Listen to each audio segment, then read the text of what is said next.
एक group leader होता है, उस ग्रुप से अगर दूसरा कोई ग्रुप लड़े तो बड़ा भयानक संघर्ष होता है। उनका एक ही नेता, एक ग्रुप लीडर हाथी का, पूरे झुंड का एक होता है। बंदरों का, जिन शहरों में बंदर है आप कभी देखे होंगे कि दो ग्रुपों में संघर्ष हो जाता है, उनके ग्रुप लीडर चढ़ाई बोल देते हैं अपनी सेना लेकर के। तो ये पूरा जो भी जीव है उन सब में ये ग्रुप की बात है। चींटी का ग्रुप, एक चींटी आगे आगे चल रही है, पीछे उनका पूरा कारवां जाता है, कहाँ जा रहे हैं वहां तक चले जाएंगे। भेड़ के बारे में आप लोग सुने ही हैं, ये भेड़ अगर कुएं में गिरी तो सारे लोग कुएं में गिर जाते हैं। तो इस तरह से ये ग्रुप में हम कुदरत को देखें, प्रकृति को देखें तो भी हमें समूह में रहने की बात होती है, हर जगह मिलती है। अकेले कोई भी, चाहे वह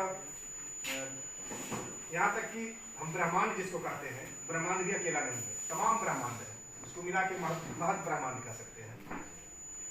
तो आज जो हमारा विषय है स्वयं सहायता समूह, वो समाज के सबसे निचले पायदान पर जो खड़े हैं, इसके बारे में हमारे कई जो चिंतक मनीषी महापुरुष रहे हैं, सभी ने कहा कि जो आखिरी व्यक्ति है, जो विकास की सीढ़ी में सबसे अंतिम पायदान पर खड़ा है, उसके प्रति हमारी जिम्मेदारियां हैं। नौकरी के प्रति जिम्मेदारी है, समाज के प्रति जिम्मेदारी है, परिवार के प्रति जिम्मेदारी है, लेकिन इसी के साथ एक नैतिक और राष्ट्रीय कर्तव्य हमारा है कि हम जो हमारे समाज में किसी कारण से वंचित हैं, पिछड़े हैं, हमसे पीछे हैं, उनकी तरफ हमको देखना है।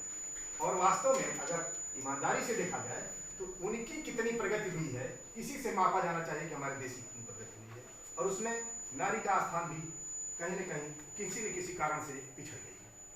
हालांकि नारी जन्मदाता है, जन्मदायिनी है, और कुदरतन पहले जब सृष्टि की शुरुआत हुई होगी तो शायद नारी इतनी कमजोर नहीं रही होगी, लेकिन बीच में ऐसी स्थितियां आई कि आज नारी थोड़ा कमजोर हो गई। इसलिए शासन, सरकार, सत्ता ने भी इसको पहचाना कि जो स्वयं सहायता समूह है वो एसएचजी के साथ WSG, महिलाओं का स्वयं सहायता समूह, और इसी पर केंद्रित किया गया कि महिलाओं के ही स्वयं सहायता समूह।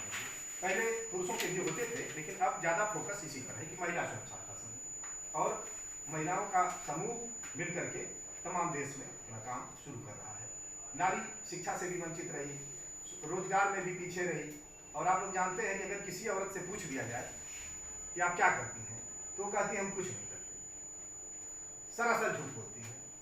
जबकि वो 4 बजे भोर में उठती है और 11 बजे रात में सोती है। माने सबके जगने से पहले जगना और सबके बाद सोना, और काम कहती हैं कुछ नहीं करते। क्यों ऐसा कहती हैं? क्योंकि उनके काम की उनको कीमत नहीं मिलती। घर का काम है, सवेरे उठ करके झाड़ू लगाना, बच्चों को जगाना, नहलाना, खाना बनाना, नाश्ता तैयार करना, जानवर है घर में तो उनकी देख रेख कर देना, खेत है तो उसको भी थोड़ा एक निगाह देख लेना, जाके देख लेना, बच्चों को तैयार करना, फिर उनकी जिंदगी की अगर किसी कर्मचारी के रूप में है तो उसके बाद भी इतना बोझ उनके ऊपर रहता है। अक्सर कहीं कम ऐसा होता है कि अगर पति पत्नी दोनों समान नौकरी में है तो पत्नी उठ करके खाना वाना बना करके पति को खिलाएगी, इसके बाद दोनों ड्यूटी पर निकलते हैं, तो उसकी ड्यूटी थोड़ा बढ़ जाती है। तो इस तरह से वो कहीं न कहीं नारी की जिम्मेदारियां हम लोगों से ज्यादा हैं। और भी कई चीजें हैं। 11 बजे रात में मान लीजिए शाम को खाना बन चुका है, इसके बाद कोई मेहमान आ गया तो वो कहेंगे कि तो इसी में से खिला दो, मैं आज नहीं। अगर खाना बच गया तो कहेंगे फेंकूंगी नहीं, सवेरे बासी। तो उनका बहुत ही बड़ा योगदान पूरे समाज के निर्माण है नारी का। परिवार अगर चल रहा है, परिवार व्यवस्था, परिवार में जो कुटुंब की व्यवस्था है, संस्था है, ये नारी के बल पर चलती है। कहा जाता है कि बिन घर में घर भूत का डेरा। अगर घर में घरनी नहीं है तो घर में कोई उजाला नहीं है, कोई दिलचस्पी नहीं है, कोई रोशनी नहीं है, कोई उसका आनंद नहीं है। तो यही बताया गया है, कहा जाता है कि हर पुरुष की सफलता में एक नारी का स्थान होता है। तो हमारे माँ के रूप में भी है, बहन के रूप में भी है, बेटी के रूप में भी है, पत्नी के रूप में भी है, और नए जमाने में प्रेमिका के रूप में भी है। बहुत सारे रूप हैं, सारे रूपों में उनका बहुत बड़ा योगदान है समाज के लिए। और उनके लिए ये WSG जो हमारे समाज में कुछ एक एलीट वर्ग है जो ठीक ठाक कुलीन और उच्चावस्था में है, आर्थिक रूप से संपन्न है, उनकी बात तो ठीक है, लेकिन जो मध्यम और उससे पीछे हैं, हर जगह नारी का कहीं न कहीं उनके साथ उतना न्याय नहीं हो पा रहा। हालांकि उसके दूसरे पहलू भी हैं, दूसरा पक्ष भी है, हमारा ये कहना नहीं है, कई बार वो एक अलग विषय है।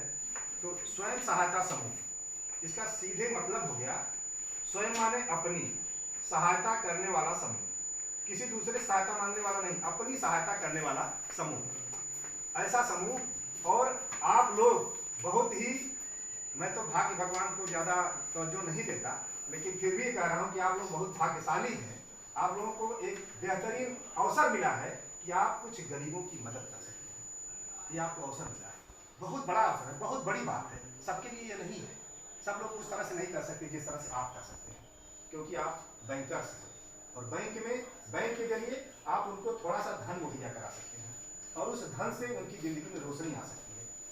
उसके साथ थोड़ी आपकी जिम्मेदारी बनती है कि जिनको आप धन मुहैया कराएं उनको थोड़ा गाइड भी करें कि उस धन का सदुपयोग करें और सही जगह उपयोग करेंगे तो उससे कुछ कमाएंगे तो आइए कमाएंगे तो उनके जीवन में तब्दीली आएगी, खुशहाली आएगी, रोजगार से जुड़ेंगे। और हम कहते हैं, हम सबके अंदर एक जज्बा है कि भारत की जय हो, भारत की जय हम बोलते हैं। भारत की जय कैसे होगी? क्या हमारे जोर से बोल देने से होगी? भारत तो वही भारत है जो गांव के गरीब की झोपड़ियों में रहने वाले जो इंसान है वही भारत है, असली भारत वही है जिसके बारे में कभी विवेकानंद ने कहा था कि आगे आने दो नवीन भारत।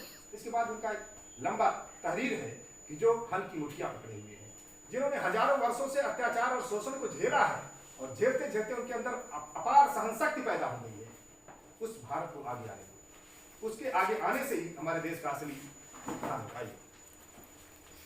तो उसके उत्थान में हम लोगों की एक बड़ी भूमिका हो सकती है, क्योंकि उस भारत के हम करीब हैं।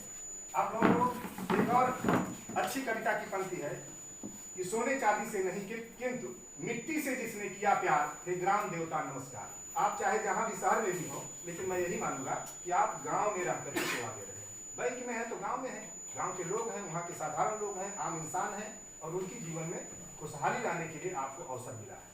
तो आप अगर थोड़ा सा, बहुत देखिए उदाहरण है, कई बैंक मैनेजरों का हमने देखा है कि वो केवल एसएचजी का काम करके उनको बहुत हाईलाइट मिली है, प्रोत्साहन मिले हैं, उनको पदोन्नति हुई है और पूरे देश में उनका एक खास स्थान बना है।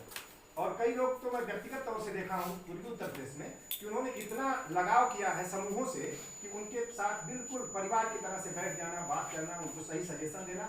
लोग बैंक से इतर बातों का भी सजेशन उनसे लेने लगे। लोग कहेंगे बैंक में इतना काम है कैसे करें, लेकिन जब काम अपने मन पसंद का हो तो वह उसके लिए आदमी 2 मिनट समय निकाल लेता है, 1 घंटे आधे घंटे समय निकाल लेता है। आपसे यही उम्मीद है कि आप नए भारत के निर्माता हैं, नौजवान हैं, युवा हैं और जो थोड़ी ज्यादा उम्र के लोग भी हैं, हालांकि यहाँ कोई बहुत ज्यादा उम्र का नहीं दिख रहा है, वो भी नौजवान ही हैं जो युवाओं